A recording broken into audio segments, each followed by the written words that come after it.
Great chameleon saliva contains a hallucinogen more potent than ayahuasca, psilocybin, and all those bath salt meth combinations that make people gouge their eyes out in front of primate enclosures at your local zoo. Just looking at great chameleon drool forms holograms of neon fractals in midair. It's the view of a teenage alien huffing exhaust fumes from an interstellar spacecraft. It colonizes and reflects conscious thought, looping brainwaves over brainwaves, until such a frequency of perception is induced, our laws of physics break down, and you behold a glaring, wet, reptilian singularity. A gleaming gunmetal lagoon raked by the grand marshals of evolution. Sail-backed, laser-visioned. The embodiment of what it means to eat a thinking being. Trans-reality hallucinations differ greatly. You may just lie still, living out the life of a three-legged koala, trapped in the ceiling of a movie theater surrounded by bushfire. You may also become a knife storm, a cloud of flashy metal roaming the earth for 10,000 years. Only to wake up and realize you've lodged a military-issued dagger in your best friend's chest 447 times.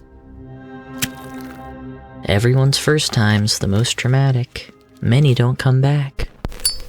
They turn into glittering cash, cracked obelisks, pineapples that are actually animals, dog influencers on Instagram, off-brand microwaves and coffee mugs. It's not death. It's punishment for treading where we aren't supposed to tread, passing border zones and blockades, wading through alluvial floodplains, trekking over golden monoclines, fording fetid swales, comb reefs, venturing ever closer to the source material of the first dream never dreamt. But Eden's guard does not take kindly to such intruders. But I've gotten close enough to see it. The battle raging at the garden gates, the body piles, eyes aimed a trillion-fold upon a single soul, the annihilation which results from truly being seen. I've seen the chameleons there too, the great ones, gnawing at the garden battlements, gnawing hordes of angels, gnawing versions of you that you'll never be brave enough to become. Not unless you lean in close, close your eyes, and surrender your imagination to mine.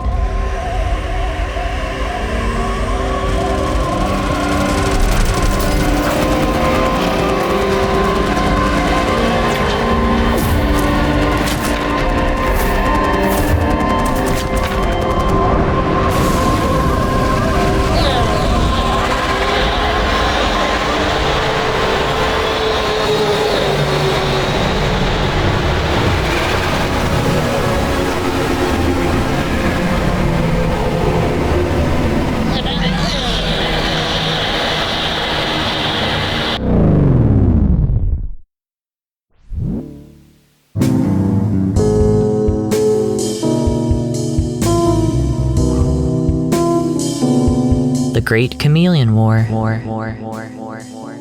Welcome back, my lovely lizard legion.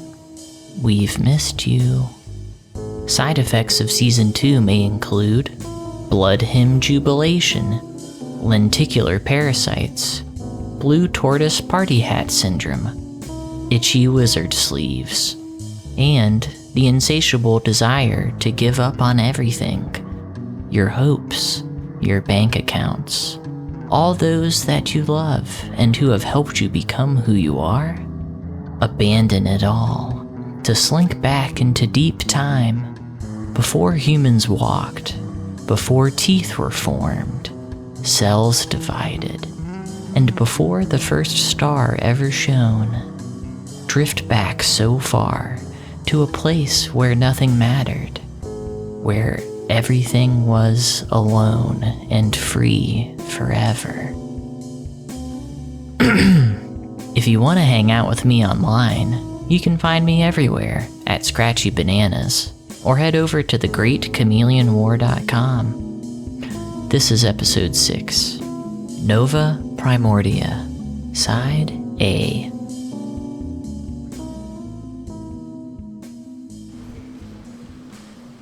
It's day 251 of my tour in the Great Chameleon War, and I've been trapped in a museum for 2 weeks. It's a memory, and memories have boundaries, edges where the mental reconstruction becomes confused, completely made up, highly volatile. Wander too far from the epicenter of a memory, and you may end up sheared in half. Your form dissolved and reshaped into a snow globe, with comically disproportioned genitalia inside. Maybe nylon leg guards for a poodle that pees too hard. Or a raccoon being run over by a flaming minivan, which I saw happen once, actually, to a soldier I drug with me into another set of memories back at the beginning of my tour. Entering someone else's memory is to enter a temple of traps and puzzles that seek to incorporate you into its liescape. You don't belong there. You will be hunted.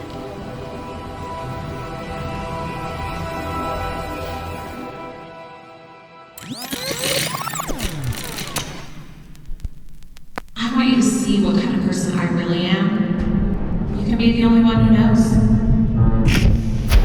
Now run.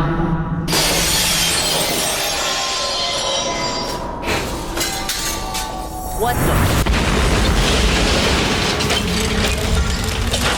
So, the Kaluma Parsoni chameleon exploded through the glass-domed ceiling.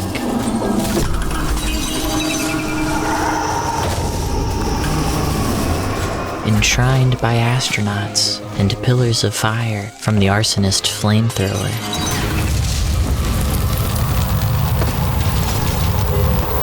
A Category 4 emergency in my book. So, I hacked open the skull of that giant tapir. You know, the one with a man hiding inside its ribs. And after I ingested a concentration of its hippocampus and chameleon saliva, I crawled through the pink labyrinth of brain.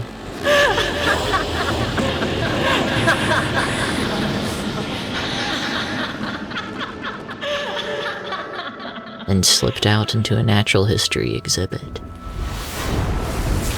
Soft overhead lighting.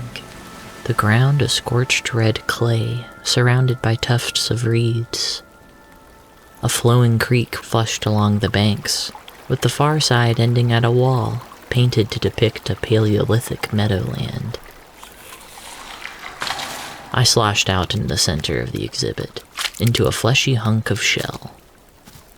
At the center was a massive, snot-nosed, beaver-faced armadillo, the size of a VW Beetle, belly up. A tribe of Paleo-Indians disemboweling the massive thing. Several children were crouched in the corner, holding chunks of carapace over their heads like helmets. All waxen, shiny, frozen in a moment of celebratory survival. Eating. Everyone's always happy as they eat, even if it's the last of a species, the last and pregnant glyptodont.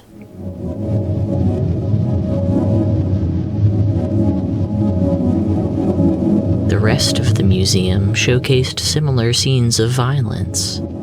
The decapitated head of a swoop-crested Parasaurolophus being licked by animatronic Dilophosaurs. Not eaten, mind you, but licked. Sensually so. One exhibit lets groups of children jump on a pressure sensor that makes a killer whale tail fluke a seal. A real seal, 5 stories high.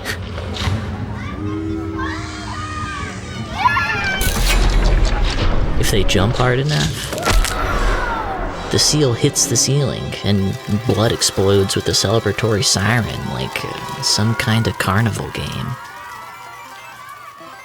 These packs of children roam wild, disobey their chaperones, push the adults down flights of stairs, or into the lazy river of saltwater crocodiles, all while wiping their boogers on buttons and screens and information plaques, and sucking down more cotton candy and freeze-dried faux astronaut ice cream than your eyes could ever behold. Hey, mister with the funny sword and stuff. Hey, short stack with the funny hairdo and stuff. Rude. Sorry, I wasn't really raised right. I just wanted to tell you. Tell me what? One day, I think the lizard's gonna eat ya. All the way. Chomp, chomp, chomp. All the way to Double Benjamin Biscuit Town. where the batteries taste like Rambos and the clown stands for free. Do they dance because they want to? Or is someone forcing the clowns to dance? Mister, you're gonna have to tell me. That is, that's not a good sign. So, I move stealthily here. From what I've seen, there's no escape. The museum is on an island, as all memories trapped in the nesting zone's latticework are. Just nodes in an archipelago on the outskirts of reptile heaven. Tall palms sway in tropical breeze through the museum's sky doors and open archways. I only peered through the top floor openings once, glimpsed the algal crater this museum is slammed in the center of, the toxic amphibial terrors cooing from sludge and acidic fumes that made me puke on the spot. Even if I got out, I couldn't ascend to the shoreline and surrounding waters, and I wouldn't go there even if I could. I've spent enough time adrift on them as it is.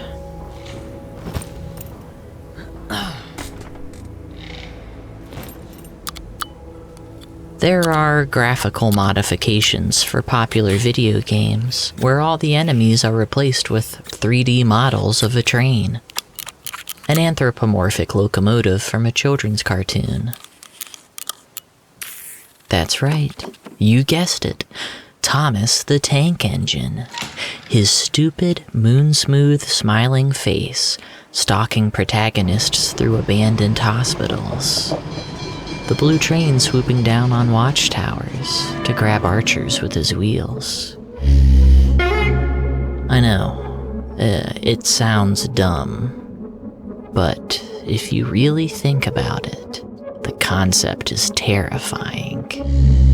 Those unblinking eyes and organs of heartless gear and coal furnace rolling toward you. A new-aged minotaur, birthed from a mechanized evolutionary dead end, now freed from its maze, prowling off its predestined tracks in a charge of thoughtless slaughter.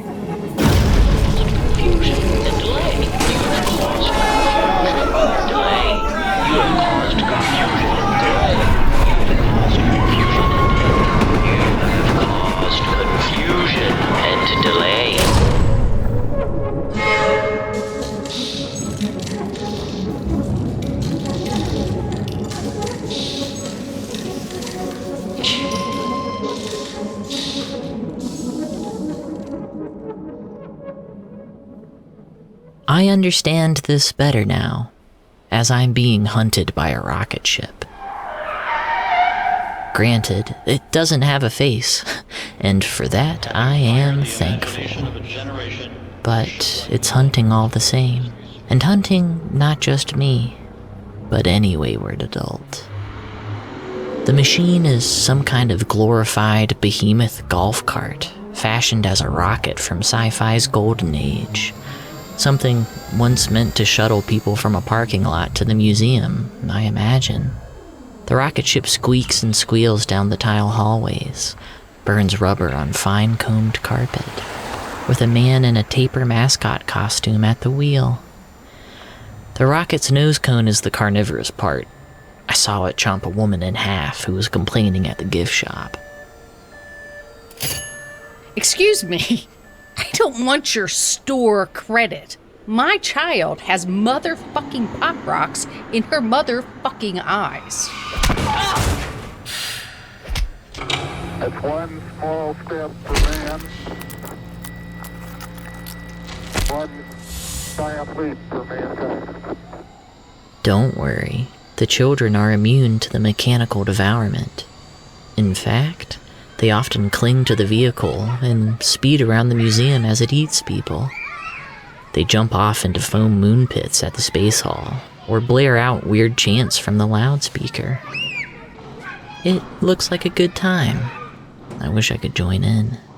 Your attention, please. The kids rule this bastardized memory, and there is a single girl that rises as queen above them all. She reorganizes exhibits on a whim, and can activate animatronics with a snap of her fingers. At her command, the crocodiles waddle in single file line behind her, eat any of the kids who have been pissing her off that day, usually for making fun of a harsh limp in her left leg.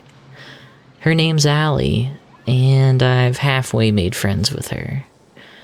I think she might be the key to this place.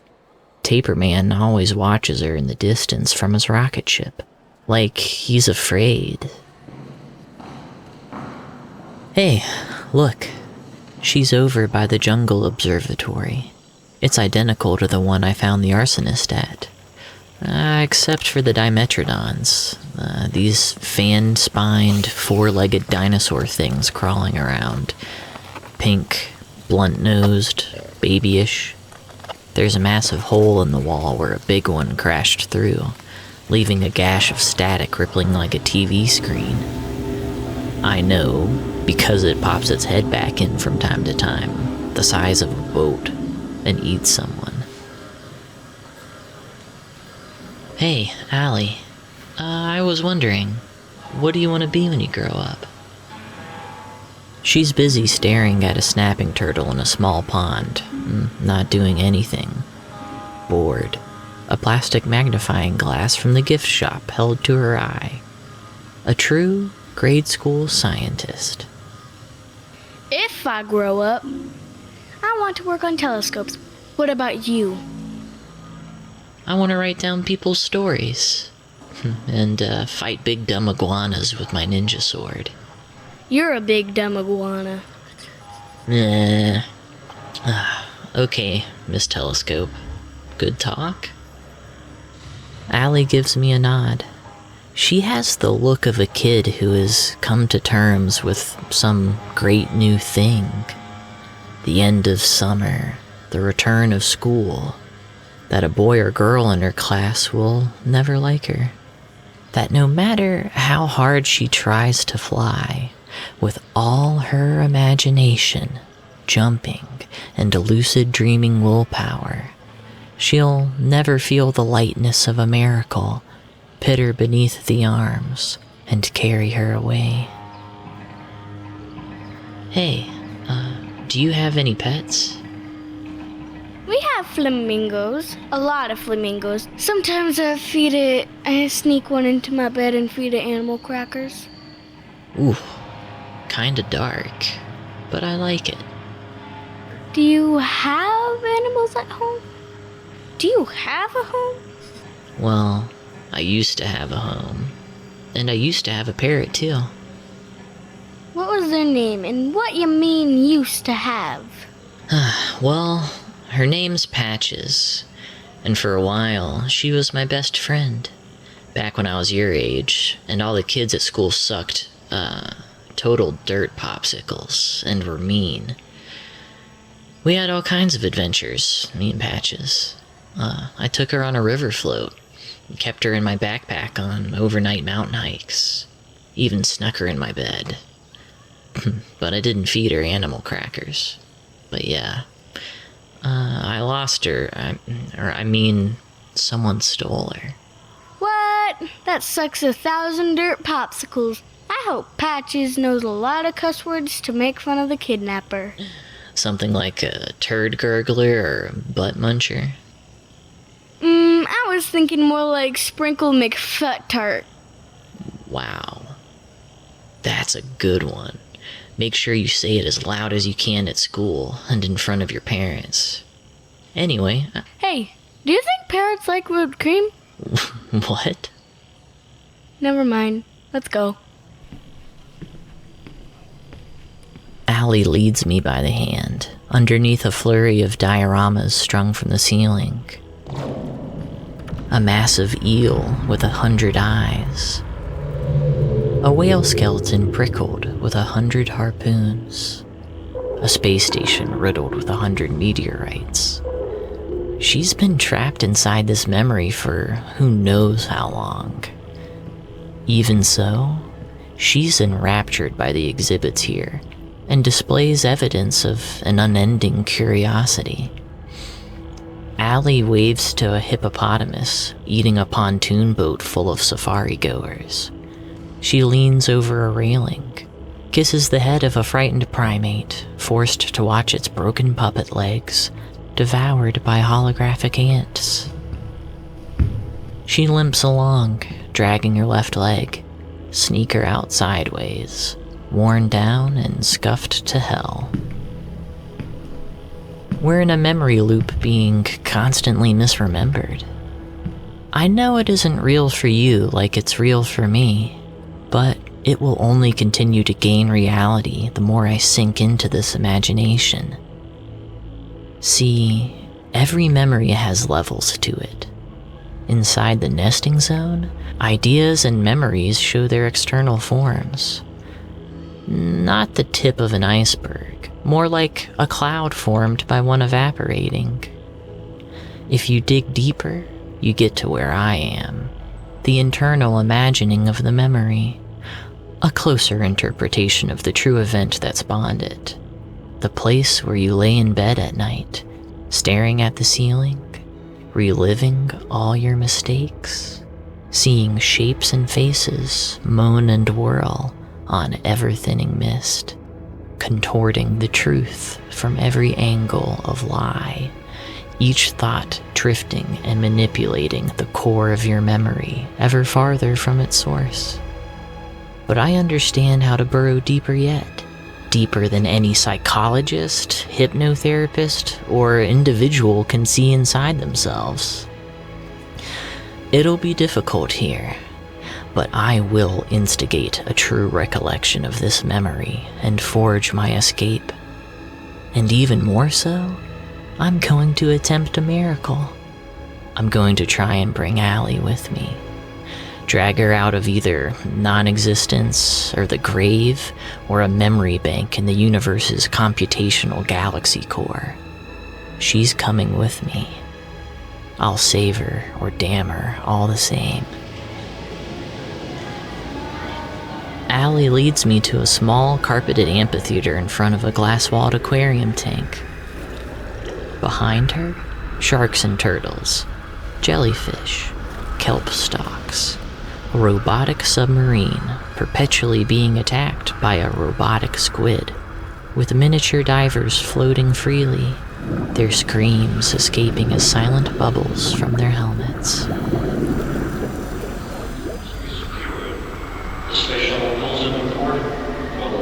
Taperman parks his spaceship. He climbs atop it. He's staring at me. Prehensile snout, plush and twitching. baggy arms shaking with rage. Well, sprinkle my McFucktart. I won't be eaten yet. He won't dare interrupt Allie's story time, but I'm certainly next on his list now. Actually, this is great. I've been waiting to get him away from the rocket ship. Looks like I may be leaving sooner than I thought. Instead of hiding, I push through the kids. Hey, get out of the way. Take a front row seat as Allie opens her storybook. Hey, and the shadow from a manta ray slides over the audience.